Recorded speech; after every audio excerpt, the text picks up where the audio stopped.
సమస్త ప్రశంసలు సకల ఆరాధనలు సర్వజీవ పరిపోషకుడు ఈ విశ్వ వ్యవస్థ ఆధారభూతుడు ఏమన్న స్వామి యజమాని అయినటువంటి అల్లాహకు మాత్రమే శోభిస్తాయి. మానవుల మార్గదర్శకత్వం కోసం మానవుడు ఈ ప్రపంచంలో ఏ విధంగా జీవించాలి అని ఆయన కోరుకున్నాడో ఆ విధానాన్ని తెలియజేయడానికే దైవ ప్రవక్తలను ఈ ప్రపంచంలో ప్రవహింపజేశాడు.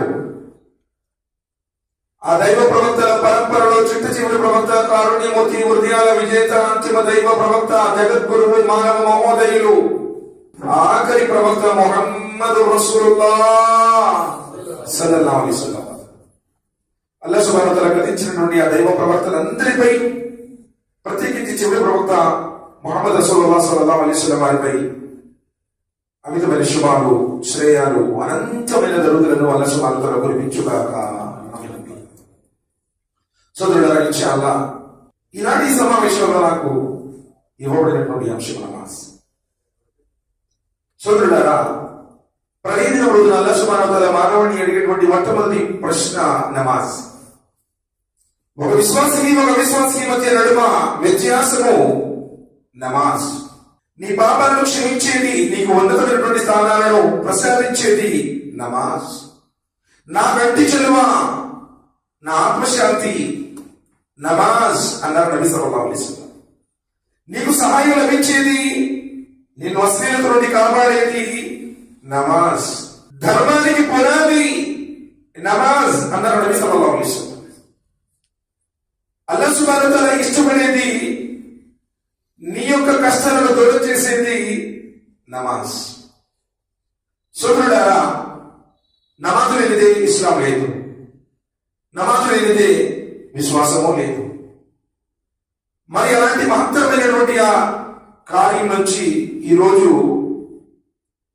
అల్లాహ్ను నమ్మినటువంటి దాసులు కూడా దానికి దూరంగా ఉన్నారు, అల్లాహ్ యొక్క అనుగ్రహానికి దూరమైపోయి ఉన్నారు. ఎందుకంటే అల్లాహ్ సుబ్హానహు వ తఆలా సూరతు త్వాహాలో అంటున్నాడు, 20వ అధ్యాయం 14వ వాక్యంలో, ఇన్ననీ అల్లాహ్ లా ఇలాహ ఇల్లా అనా ఫఅబుదునీ వకీముస్ సలాహ లిజిక్ర్. ఈ లోకాలను సృష్టించినటువంటి ఆ మహా సృష్టికర్త అంటున్నారు, ఇన్ననీ అల్లాహ్, నేను అల్లాహ్ని, లా ఇలాహ ఇల్లా అనా ఫఅబుదునీ, నేను తప్ప మరొక నిజ ఆరాధ్య దైవం లేడు, కావున నీవు నన్ను ఆరాధించు. వకీముస్ సలాహ లిజిక్ర్, నీవు నన్ను గుర్తుంచుకోవడానికి, నీవు నన్ను స్మరించడానికి నమాజుని చదువు, నమాజులు స్థాపించు. అంటే నిజంగా నీ గుండెల్లో అల్లాహ్ ప్రేమ ఉంటే, అల్లాహ్ మీద నీకు విశ్వాసం ఉంటే నమాజులు నీవు స్థాపించు అన్నాడు. లా ఇలాహ ఇల్లా అనా ఫఅబుదునీ వకీముస్ సలాహ లిజిక్ర్, నీవు ఆయన్ని గుర్తుంచుకోవడానికి, ఆయనను నీవు స్మరించడానికి నమాజులు స్థాపించు అన్నాడు. నమాజ్ ఏమిటి? దాసుడు తన దైవంతో మాట్లాడుకునేటువంటి విధానం. ప్రవక్త ముహమ్మద్ సల్లల్లాహు అలైహి వసల్లం వారికి అల్లాహ్ సుబ్హానహు వ తఆలా ప్రసాదించినటువంటి వారం నమాజ్. సోదరులారా, 5 పూటల నమాజ్ చదివిన వారికి 50 పూటల నమాజ్ పుణ్యం లభిస్తుంది అన్నారు నబీ సల్లల్లాహు అలైహి వసల్లం. ఆలోచించినట్లయితే మరి నమాజ్ని ఏ విధంగా స్థాపించాలి? సూరత్ నిసా సూర 4 వాక్యం 103 అల్లాహ్ సుబ్హానహు వ తఆలా అంటున్నారు, ఇన్న స్వలాత కానత్ అలల్ ముమినీన కితాబన్ మౌకూతా. నిశ్చయంగా అల్లాహ్ను నమ్మినటువంటి విశ్వాసులు, ఇన్న స్వలాత కానత్ అలల్ ముమినీన్ కితాబన్ మౌకూతా, నిర్ధారిత సమయాలలో వారు నమాజును ఆచరిస్తారు. నిర్ణయించబడినటువంటి సమయంలో, ఆదేశించబడినటువంటి సమయంలో వారు నమాజును ఆచరిస్తారు. నీకు ఇష్టం వచ్చినప్పుడు చదివేది కాదు నమాజు, నీ కుదిరినప్పుడు వచ్చి చేసేటువంటిది కాదు. నీకు ఇష్టమున్నా, నీకు కష్టమైనా నీ ఇష్టాలను పక్కన పెట్టి ఆయన ఇష్టాన్ని గ్రహించి ఆయన ఆదేశం ప్రకారం నెత్తులు గడ్డగట్టేటువంటి చలైన అతి భయంకరమైనటువంటి వేసవి కాలమైన వెచ్చటి రంగులు ఎదురుస్తున్నా, మెత్తటి పరుపులను పడుకున్నా నీ ఇష్టాలను పక్కన పెట్టి ఆయన ఇష్టాన్ని నెరవేర్చితే అది నమాజును స్థాపించడం అంటే. వారానికి ఒకసారి వచ్చి చదివేటువంటిది నమాజు కాదు. నువ్వు అల్లా దాసుడు కాదు, నీ కోరికకు దాసుడవు. ఏదో కులం కోసం వస్తున్నావు, జుమా రోజైనా వెళ్ళకపోతే ఏమని అనుకుంటారేమో అని వస్తున్నావు, అంతేగాని అల్లా ప్రసన్నత కోసం నీవు రావడం లేదు. నిశ్చయంగా గుండెల్లో విశ్వాసం ఉన్నటువంటి విశ్వాసులు, అల్లాపై దృఢమైనటువంటి నమ్మకం ఉన్నటువంటి ఆయన భక్తులు, కితాబం మౌకూతా నిర్ధారితమైనటువంటి భక్తులు, నిర్ణయించబడినటువంటి వేళలో నమాజులు చదువుతారు. ప్రవక్త ముహమ్మద్ సల్లల్లాహు అలైహి వసల్లం వారిని అడగడం జరిగింది, అల్లాహ్ సుబ్హానహు వ తఆలాకు అన్నింటికంటే ఇష్టమైనటువంటి ఆచరణలేంటి? ప్రవక్త ముహమ్మద్ సల్లల్లాహు అలైహి వసల్లం వారు తెలియజేస్తున్నారు, తొలి వేళలో, నమాజు వేళలో, నిర్ధారించబడినటువంటి ఆ సమయంలో ముందు నమాజు ఆచరించడం, తల్లిదండ్రులకు సేవ చేయడం, దైవ మార్గంలో పోరాడడం. సుదృఢంగా అల్లాహ్ సుబ్హానహు వ తఆలాకు అన్నిటికంటే ఇష్టమైనటువంటి ఆచరణ ఏమిటంటే నమాజుని ఆచరించడం వేళలో. ఫజర్ నమాజులు ఎప్పుడో 9ంటికి 10ంటికి చదవడం నమాజ్ అవుతుందా? జోహర్ నమాజులు, అసర్ నమాజులు, మగ్రిబ్ నమాజులు విడిచిపెట్టేసి ఇషా నమాజులు, అన్ని నమాజులు చదవడం నమాజ్ అవుతుందా? అఖీముస్సలా. సుదృఢంగా రంజాన్ మాసం వస్తే మసీదులన్నీ కళకళలాడిపోతూ ఉంటాయి. ప్రపంచంలో ఉన్నటువంటి ముస్లింలందరూ కూడా రంజాన్ వచ్చేసింది, ఉపవాసాలు ఉండాలి, రంజాన్ వచ్చింది, ఉపవాసాలు ఉండాలి అని చెప్పేసి చాలా భక్తి శ్రద్ధలతో ఉపవాసాన్ని పాటిస్తారు. మాషా అల్లాహ్, బారకల్లాహ్. కానీ ఉపవాసం గురించి అల్లాహ్ సుబ్హానహు వ తఆలా ఖురాన్ మొత్తంలో 4-5 సార్లు ఆదేశించాడు. కానీ నమాజ్ గురించి ఖురాన్ గ్రంథంలో 80 చోట్లకు పైగా ఆకీముస్సలా, నమాజులు స్థాపించండి, నమాజులు స్థాపించండి, నమాజులు స్థాపించండి. కానీ దీని గురించి ఏమో మాకు కుదరదండి అంటున్నాం. చూడండి, అల్లాహ్ సుబ్హానహు వ తఆలా ఉపవాసాన్ని ఆదేశించాడో అదే అల్లాహ్ సుబ్హానహు వ తఆలా నమాజ్ విషయంలో కూడా గట్టిగా తాకీదు చేశాడు 80 సార్లు పైగా. మరి ఈ నమాజ్ విషయంలోనేమో అశ్రద్ధ వహిస్తున్నావు. ఏ విధంగా మనం సాఫల్యం పొందుతామో ఆలోచించి. నమాజు నిన్ను రక్షిస్తుంది, నమాజు నిన్ను కాపాడుతుంది, నమాజు నీ అంతస్తులను పెంచుతుంది. అల్లాహ్ సుబ్హానహు వ తఆలా అంటున్నాడు ఖురాన్లో, ఇన్న స్సలాత తన్హా అనిల్ ఫహషాయి వల్ మున్కర్. నిశ్చయంగా నమాజు నిన్ను అశ్లీలం నుండి కాపాడుతుంది, చెడు నుండి కాపాడుతుంది. ఎవరైతే ఖచ్చితంగా 5 పూట్ల నమాజ్ చదువుతారో వాడు సినిమా థియేటర్లో ఉండలేడు. ఎవరైతే ఖచ్చితంగా 5 పూట్ల నమాజుని స్థాపిస్తూ ఉన్నాడో వాడు ఎన్నటికీ కూడా బాగులో నిలబడడు. ఎవరైతే 5 పూట్ల నమాజును ఆచరిస్తున్నాడో వాడు ఎన్నటికీ వ్యభిచారము చేయడు. ఎవరైతే 5 పూట్ల నమాజులు స్థాపిస్తున్నాడో ఎన్నటికీ దౌర్జన్యానికి పాల్పడేడు. ఇన్న స్సలాత తన్హా అనిల్ ఫహషాయి వల్ మున్కర్. ఎందుకంటే వారి నమాజు మనల్ని కాపాడుతుంది అశ్లీలం నుండి, మరి మున్కర్ చెడు నుండి. సమాజంలో ఉన్న ప్రతి చెడు నుండి నిన్ను కాపాడడానికి రక్షణ కవచంగా నమాజులు ఏర్పాటు చేశాడు. కానీ ఆ నమాజును వాటగా చేసుకున్నావు, ఆ నమాజును కాలక్షేపంగా చేసుకున్నావు. నీకు రావాలనిపిస్తే వస్తావు, నీకు చదవాలనిపిస్తే చదువుతావు. అది కోరికలకు దాస్యం కానీ అల్లా యొక్క దాస్యం కాదు. నీ మనస్సుకు నీవు భక్తుడమైపోయావు. మనస్సు చెప్పినట్టు వారంలో ఒకసారి వెళ్ళమని చెబుతుంటే అట్లానే వస్తున్నావు. అది నమాజులు స్థాపించడం కాదు. ప్రళయదిన రోజున తీర్పు జరిగిన తర్వాత నరకంలోకి వెళ్ళేటప్పుడు నరక కాపలాదారులు అడుగుతారు, మా సరకకు పిసక, అయ్యా ఎందుకయ్యా నువ్వు నరకంలోకి వచ్చావు? ఇక్కడ రావాల్సినటువంటి పని అంత గత్యంతరం నీకేం ఏర్పడింది? ఎందుకైనా నువ్వు నరకంలోకి వచ్చావు? ఈ అగ్నిలో ఎందుకు కాలిపోవలసి వచ్చింది? ఎన్ని సంవత్సరాలు ప్రపంచంలో జీవించావు? ఇంత ఆరని అగ్ని భయంకరంగా నిన్ను మార్చి వేసేది, దయించి వేసేది ఈ నరకాగ్నిలో నువ్వు ఎందుకు రావాల్సి వచ్చింది? మా సరకకు పిసక. సమాధానం ఏంటి తెలుసా? ఖాలూ లం నకు మినల్ ముసల్లీన్. మేము నమాజు చదివే వారము కాదు. బజారులోనే కూర్చున్నాము, ఫోన్లు చూస్తూనే కూర్చున్నాము, ఇంట్లో సినిమా చూస్తూ కూర్చున్నాము, నలుగురితో పనికిరాని ముచ్చట్లు చెప్పుకుంటూ కూర్చున్నాము, ప్రాపంచిక జీవితానికి ప్రాధాన్యత ఇచ్చాము, నువ్వు నరకంలోనికి వెళ్ళడానికి ప్రధానమైనటువంటి కారణం నమాజును విడిచిపెట్టడం.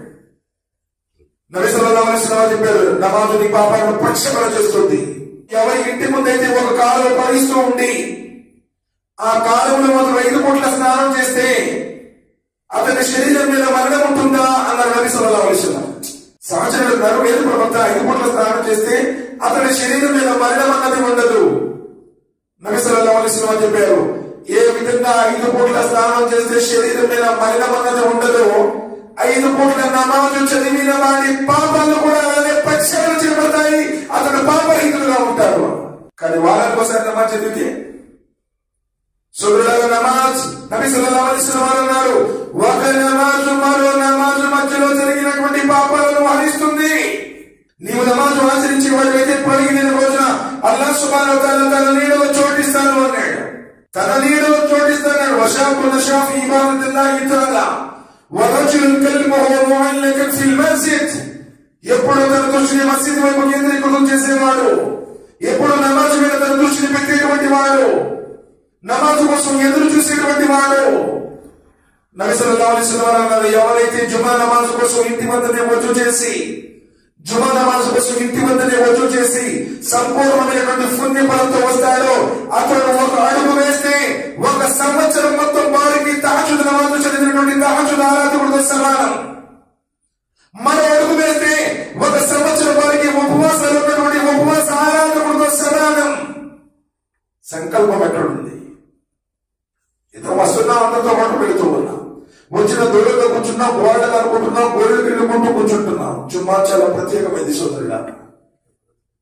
అలా కూర్చోవడానికి నబీ సల్లల్లాహు అలైహి వసల్లం వారించారు. మోకాళ్ళకు బంధాలు కూర్చోవడం కానీ, వచ్చి నిద్రలో పోవడం కానీ. ఎందుకు వచ్చింది జుమాకి నువ్వు? జుమా యొక్క రాకడేంటి?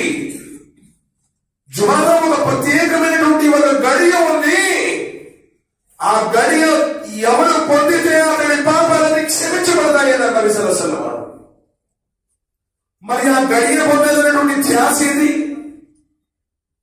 మసీదులో కూర్చునేటువంటి విధానం కూడా చాలా శ్రద్ధ, భక్తి, విధేయత, వినయం ఉండాలి. ఈ కుర్చీలకు అలవాటు పడిపోయిన తర్వాత కుర్చీలో ఉన్నటువంటి నిజంగా వినయ విధేయతలు లేవు. చాలా శ్రద్ధగా నిజంగా అలాంటి స్థితి ఉంటే తప్ప అసలు కుర్చీలో కూర్చోడానికి అనుమతి లేదు. నిజంగా నువ్వు అంత బలహీనుడు అయితే, నిజంగా నీవు అసలు నిల్చునేటువంటి స్థితిలో ఉంటే తప్ప కుర్చీలో కూర్చోవడమే లేదు. ఎందుకంటే ఏ వ్యక్తి మీద శక్తికి మించిన భారం లేదు. లా యకల్లిఫుల్లాహు నఫ్సన్ ఇల్లా వస్అహా. వ్యక్తికి మించిన శక్తికి మించిన భారం ఏం లేదు. అలాంటి స్థితిలో ఉంటే తప్ప, ఎందుకంటే ఆ కుర్చీలో కూర్చోవడం వల్ల ఈ కుర్చీలో ఈ చేతులు ఉంటే ఈ చేతులు నీ పెట్టుకోవడం, రకాలతో కట్టుకోవాలి కాదు. కేవలంగా ఆ శ్రద్ధ చేయటం ఇబ్బంది అయితే తప్ప, నువ్వు నిల్చునే కెపాసిటీ ఉంటే నిల్చునే ఉండు, రుకు చేసే కెపాసిటీ ఉంటే రుకు చేయి. కానీ దురదృష్టవశాత్తు ఈరోజు ఆ విధమైనటువంటి విధానాలకు కూడా అందరూ అలవాటు పడిపోయాం. ఇక్కడనే కాదు, ప్రతి చోట అదే జరుగుతాం. కాబట్టి మనిషి యొక్క ధ్యాస ఎప్పుడు నమాజులో నుంచున్నావంటే సకల లోకాల పాల్పడినటువంటి అల్లాహ్ ముందు నుంచున్నారు. కదఫ్రహల్ ముమినీన్ అల్లదీన హుం ఫీ సలాతిహిం ఖాషిఊన్. నిశ్చయంగా విశ్వాసులందరూ సాఫల్యం పొందారు. సాఫల్యం పొందే వారందరూ విశ్వాసులే. వారు తమ నమాజులలో వినయాన్ని పాటిస్తారు, విధేయతలు పాటిస్తారు, భక్తి శ్రద్ధలను కనపరుస్తారు. మరి ఆ వినయ విధేయతలేవి? ఎవరి కాలమంతా ప్రపంచంలో ఉన్నాము, మసీదులు చూడలేదు, మసీదు ముఖమే తెలియదు. తీరా మసీదుకి వచ్చే లోపల ఎవరమంతా అరిగిపోయింది. నమాజులు కూడా సరైనటువంటి విధానంలో చదవలేనటువంటి పరిస్థితి ఏర్పడింది. ప్రయోజనం ఏంటి? అందుకే నబీ సల్లల్లాహు అలైహి వసల్లం చెప్పారు, యవ్వనంలో చేసే ఆరాధన వృద్ధాప్యంలో చేసేటువంటి ఆరాధన కంటే ఎన్ని రెట్లు మేలైనటువంటిది అన్నారు. సోదరులారా, అల్లాహ్ సుబ్హానహు వ తఆలా అంటున్నారు, ఎవరైతే నమాజును ఆచరిస్తాడో ఆ నమాజు ద్వారా అల్లాహ్ సుబ్హానహు వ తఆలా అతనికి ప్రతి దినం రోజులు తన నీడలో చోటిస్తాను అన్నాడు. 5 పూట్ల నమాజును విడవకుండా చదివేటువంటి సోదరులారా, నమాజ్ అనేటువంటిది మునాఫికత నుండి కాపాడుతుంది. మునాఫిక్ అంటే కపటుడు, వంచకుడు, మోసగాడు, డూప్లికేట్ వాడు. నబీ సల్లల్లాహు అలైహి వసల్లం చెప్పారు, ఎవరైతే 40 రోజుల పాటు తక్బీర్ తహ్రీమాతో పాటు జమాతుతో నమాజును ఆచరిస్తాడో అతని హృదయంలోనికి మునాఫిక్ అన్నది కూడా ప్రవేశించదు. నబీ సల్లల్లాహు అలైహి వసల్లం వారు చెప్పినటువంటి ప్రవచనం. సో 5 పూట్ల జమాతో నమాజ్ చదువుతున్నావా? సమయానికి వస్తున్నావా? ప్రతిరోజు ఏదో ఒక రకాల మిస్ అయితూనే ఉంటుంది. ఒకసారి జమాతే మిస్ అయిపోతూ ఉంటుంది. సురుల నమాజు నా కంటించరు. ఈ రోజు నీ ఇంట్లో ప్రశాంతత ఎందుకు లేదు?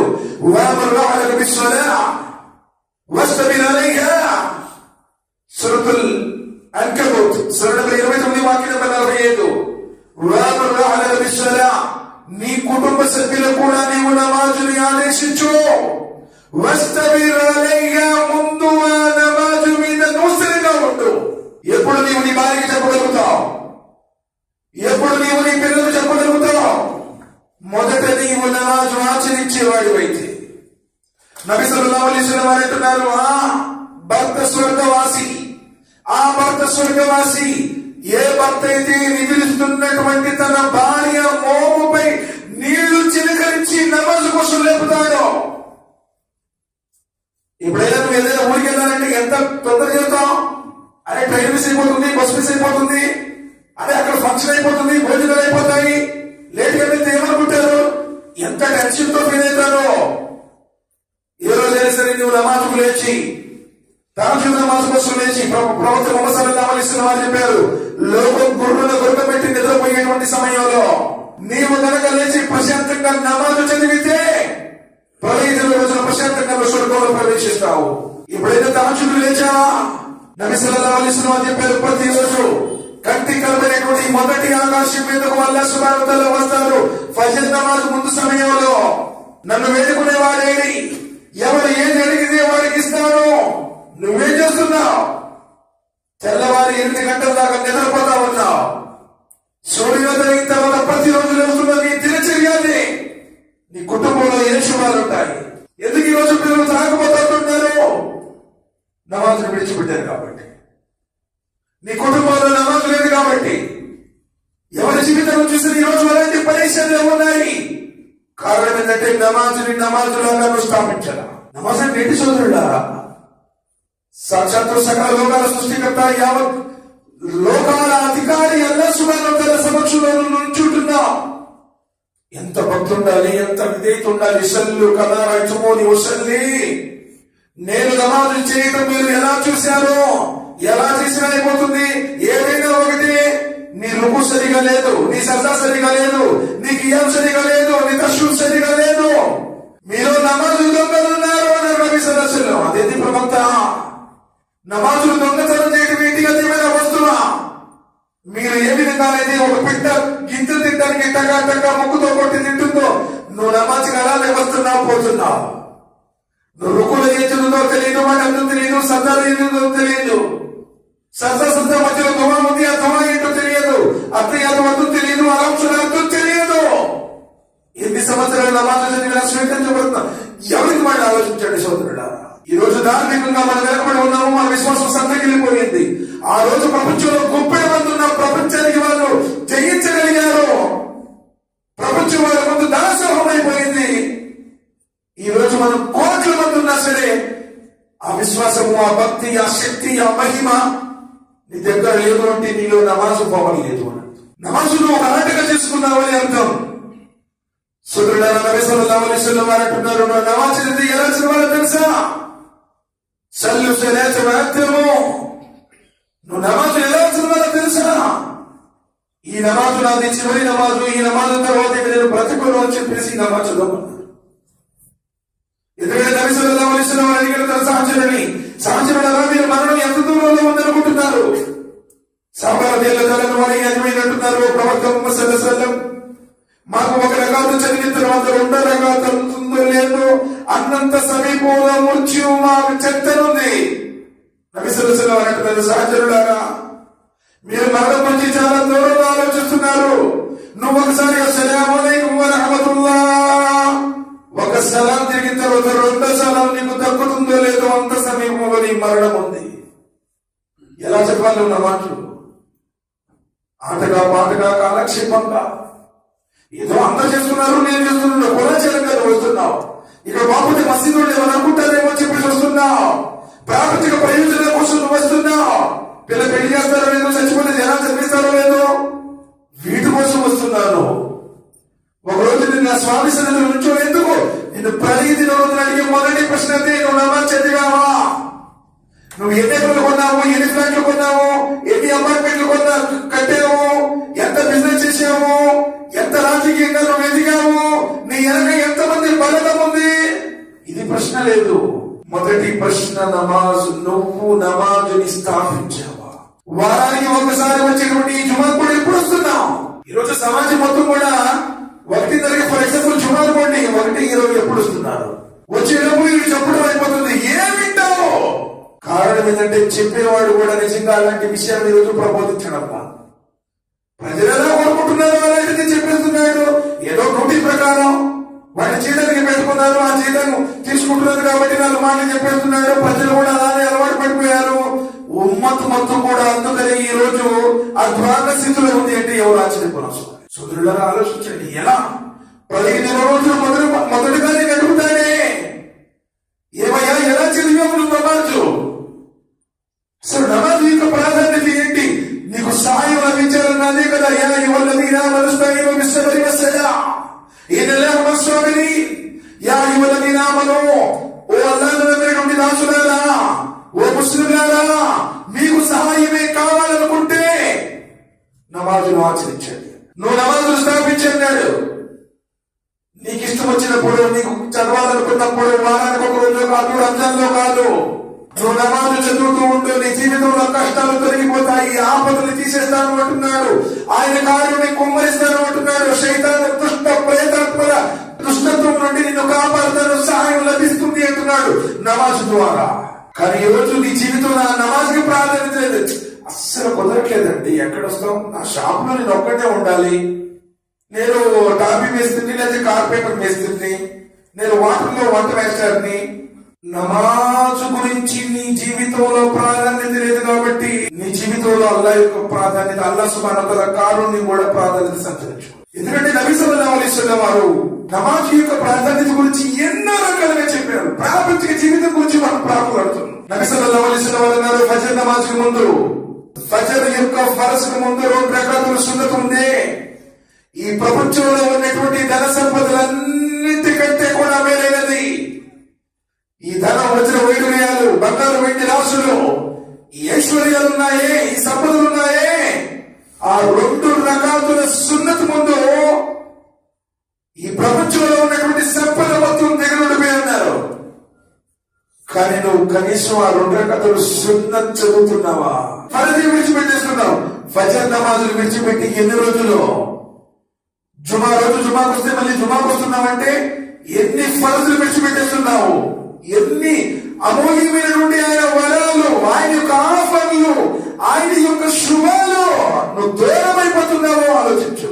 ఒకవేళ నీకు నిజంగా ప్రతి ప్రేమే ఉంటే నన్ను జ్ఞాపకం చేసుకోండి, నేను మిమ్మల్ని జ్ఞాపకం చేసుకుంటాను, నువ్వు నా వైపు నడిస్తే నీ వైపు పరిగెడతాను అన్నాడు అల్లాహ్ సుబ్హానహు వ తఆలా. నా వైపు జారినొస్తే నీ వైపు బారినొస్తాను అన్నాడు అల్లాహ్ సుబ్హానహు వ తఆలా. నీకు ఆయన గృహం వైపుకు రావడానికి ఇష్టం లేదు కాబట్టి ఈ రోజు నీ జీవితంలో ఆయన కారుని కూడా రావడం లేదు. ఎందుకంటే ఫజర్ యొక్క శ్రేష్ఠత గురించి నబీ సల్లల్లాహు అలైహి వసల్లం వారు అన్నారు, ఎవరైతే ఫజర్ నమాజును ఆచరించాడో వాడి రక్షణ నాది అన్నాడు అల్లాహ్ సుబ్హానహు వ తఆలా. ఈ రోజు మన ఇంట్లో శక్తులు అడిగండి, మాకు చిన్నది పట్టింది, వాళ్ళకి పట్టింది, వీళ్ళకి పట్టింది, అసలు నిద్ర పట్టట్లేదు. ఎందుకు నిద్ర పట్టింది? నిద్ర మాత్రం వేసుకుంటున్నారు కదా, నిద్ర పట్టట్లేదు అంటున్నావు కదా, డాక్టర్ దగ్గరికి కుదరలేదు అంటున్నావు కదా. ఎవరైతే ఫజర్కి లెగవలేదో వాడి చెవులో శైతాను మూత్రం పోస్తాడు అన్నారు నబీ సల్లల్లాహు అలైహి వసల్లం. ఆ విధంగా రోజుల తరబడి, వారాల తరబడి నీ చెవిలో వాడి మూత్రంలో ఉంటే నీ మానసిక స్థితి మొత్తం పాడైపోక ఎలా నిద్రపడుతుంది నీకు? ఎలా శాంతి లభిస్తుంది నీకు? ఏ విధంగా నీకు తృప్తి కలుగుతుంది? Tension tension tension. నీ కడుపులో హరాం ఉంది, నీ జీవితంలో నమాజు లేదు, పాపాల చుట్టూ తిరుగుతున్నావు, ఈ ప్రపంచం కోసం బ్రతుకుతున్నావు. అందుకని శుభద్వారాలన్నీ మోయబడ్డాయి. ఉంది కదా, అజానిస్తారు కదా, అస్సలాతు ఖైరుం మినన్ నౌమ్. నీవు నిద్రించిన కంటే వెచ్చటి పరుపుల్లో, వెచ్చటి రగ్గుల్లో పడుకున్నావేమో, వాటిని విడిచిపెట్టు. సమాధులు పడుకునేటువంటి టైం ఉంది, ప్రళయం దాకా అక్కడే పడుకుంటావు, లేవడం లేదు. ఇప్పుడు లేచి ఆ వెచ్చని పడగలు విడిచిపెట్టి ఆ బాలిక దూరంగా నీవు కనుక వస్తే నబీ సల్లల్లాహు అలైహి వసల్లం చెప్పారు, నమాజ్లో నడుచుకుంటూ వస్తాడో ప్రవహించిన రోజున అల్లాహ్ సుబ్హానహు వ తఆలా వారికి వెలుగులు చూపిస్తారు అన్నాడు, వెలుగులు నడిపిస్తారు అన్నాడు. ఎప్పుడైనా వస్తున్నావా? ఫజర్ నమాజ్లో ఒక్క సఫ్ కూడా నడట్లేదయ్యా బాబు.